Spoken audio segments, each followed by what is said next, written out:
नमस्कार, मैं हूं नवल खाली और आप देख रहे हैं पहाड़ टीवी। इस पूरी खबर में हम आपको चारधाम यात्रा से जुड़ी हर एक खबर से रूबरू करवाएंगे। आज की जो सबसे बड़ी खबर है वो हम आपको बता रहे हैं कि श्रद्धालुओं की बढ़ती भीड़ को देखते हुए सरकार ने एक बड़ा फैसला लिया है और जो पर्यटन मंत्री है, सरकार दरअसल इस भीड़ को कंट्रोल नहीं कर पा रही है। ऐसे में सरकार ने हाथ खड़े कर दिए हैं। पर्यटन मंत्री ने खुद इसको लेकर एक बड़ा बयान भी दे दिया है।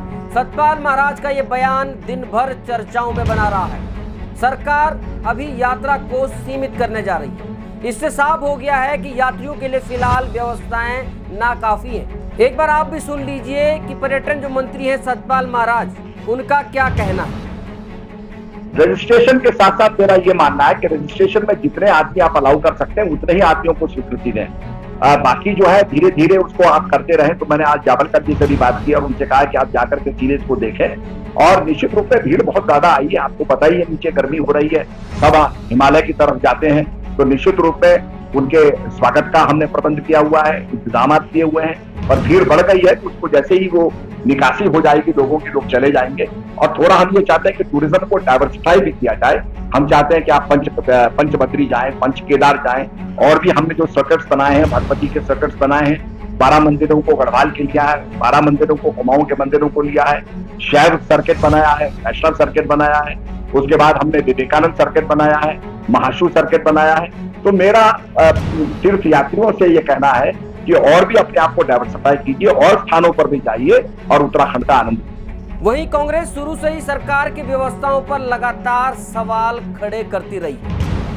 आज सतपाल महाराज जो कि उत्तराखंड के पर्यटन मंत्री हैं, उनका एक बहुत ही निर्दयनीय बयान सुर्खियां बटोर रहा है सोशल मीडिया पर। और बड़ी मुश्किल से तो उत्तराखंड देवभूमि इनका आगमन हुआ है। अभी तक ये दुबई में टहल रहे थे और जिस तरह से ये तीर्थ यात्रियों के लिए और चारधाम श्रद्धालुओं के लिए भीड़ शब्द का प्रयोग कर रहे हैं, वो कहीं ना कहीं बहुत ही दुर्भाग्यपूर्ण है। और निकासी की बात कर रहे हैं कि जैसे ही भीड़ की निकासी हो जाएगी तो हम प्रबंधन ठीक कर लेंगे।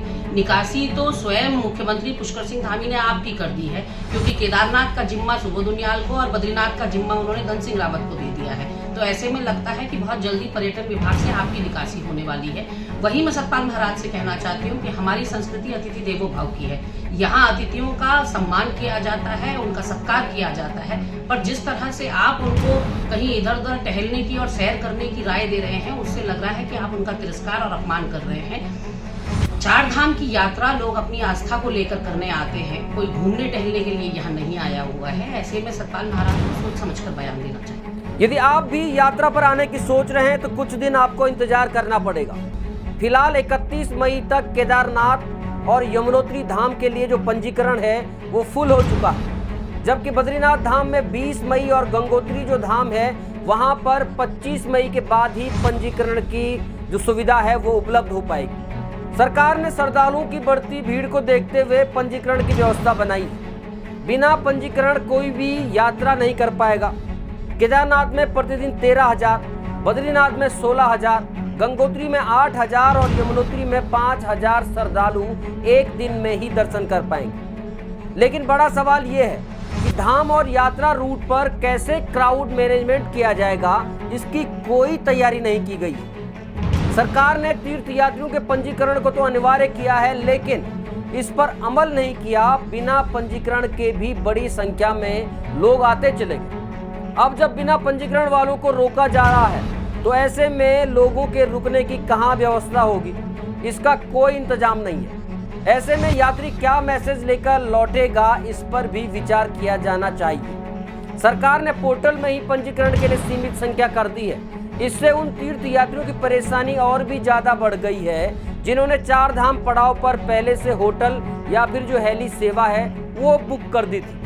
अब दूर दराज के विभिन्न राज्यों से जो तीर्थ यात्री उत्तराखंड आ रहे हैं, चारधाम यात्रा पर जाना चाहते हैं, उन्हें ऋषिकेश में ही रोका जा रहा है। वहीं अब आपको ले चलते हैं सीधे केदारनाथ धाम, जहां बाबा केदार के धाम में व्यवस्थाएं ठीक न होने पर अब जो पंडा पुरोहित हैं, उन्होंने भी मुख्यमंत्री पुष्कर सिंह धामी से शीघ्र व्यवस्थाओं को दुरुस्त करने की बात कही है।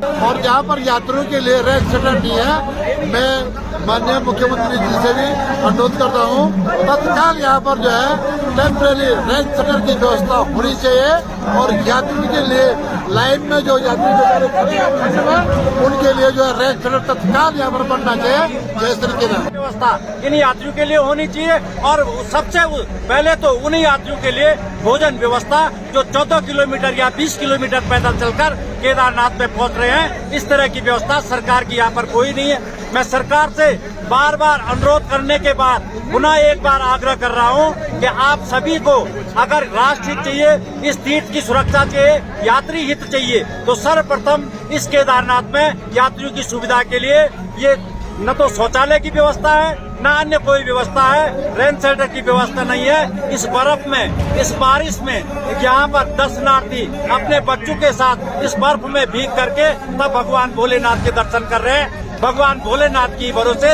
ये यात्री हैं। धन्यवाद। और पंडा पुरोहितों की ये बात बिल्कुल जायज भी कि बारिश और बर्फबारी से बचने के लिए यात्री शेड की यहाँ खासा जरूरत है, जिसकी व्यवस्था प्रशासन को शीघ्र करनी चाहिए, क्योंकि जो है केदारनाथ धाम में लगातार बारिश हो रही है और ठंड के कारण कई बार यात्रियों को परेशानी का सामना करना पड़ रहा है। साथ ही बाबा केदार के धाम से कुछ जो सुखद तस्वीरें हैं वो भी हैं, जहां गीत संगीत से बाबा का धाम गुंजायमान हो रहा है।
गजब की कला, गजब की हुनर है इनके पास।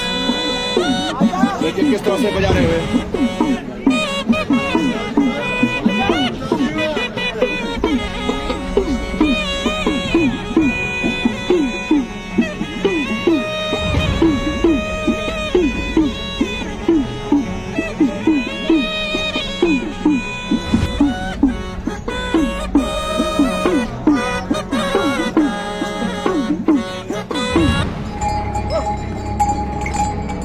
सर हाय करना हाय। अभी मैं आपको वो अल्मोड़ा वाला है ना, अंग्रेज वाला गाना इसमें डालूंगा, ठीक है? बच के अल्मोड़ा अंग्रेज आयो टैक्सी माँ, ऐसा वाले गाने में है। और इसके बाद जो सबसे बड़ी और अहम खबर आपको बता दें, बहुत ही महत्वपूर्ण ये खबर है कि अगले 2 दिनों तक जो है जो मौसम विभाग है उसने बारिश का येलो अलर्ट जारी किया है। यानी कि आने वाले 2 दिनों में यात्रियों को तो बेहद सावधानी से यात्रा करनी ही होगी। वहीं इसके लिए प्रशासन भी अलर्ट मोड पर है। केदारनाथ यात्रा मार्ग पर इसके साथ ही जो जिला प्रशासन है उसके द्वारा जो घोड़े खच्चर हैं उनके संचालन को लेकर भी आज एक बड़ा निर्णय लिया गया है। जैसे कि पहाड़ टीवी ने भी आपको दिखाया था कि घोड़े जो खच्चर हैं उनके जो मालिक हैं क्षमता से अधिक काम उनसे ले रहे थे, जिसकी वजह से उनकी मौतें भी हो रही और अब तक 30 घोड़े खच्चरों की मौत हो चुकी है, जिसका डीएम जो रुद्रप्रयाग है उन्होंने संज्ञान लिया है और अब यहाँ नई रोटेशन व्यवस्था बनाई गई है। यहाँ एक दिन में 5000 तक ही घोड़े खच्चर जो हैं यात्रा मार्ग पर चल सकेंगे। साथ ही धामों में ओवर रेटिंग को लेकर भी सोशल मीडिया पर चर्चाओं का बाजार पूरी तरह से गर्म है, जिस पर कई लोगों का कहना है कि केदारनाथ धाम जैसे दुर्गम इलाके में अगर मैगी 50 रुपए की है तो वहां एक गैस सिलेंडर पहुंचाने में भी दोगुने पैसे खर्च होते हैं।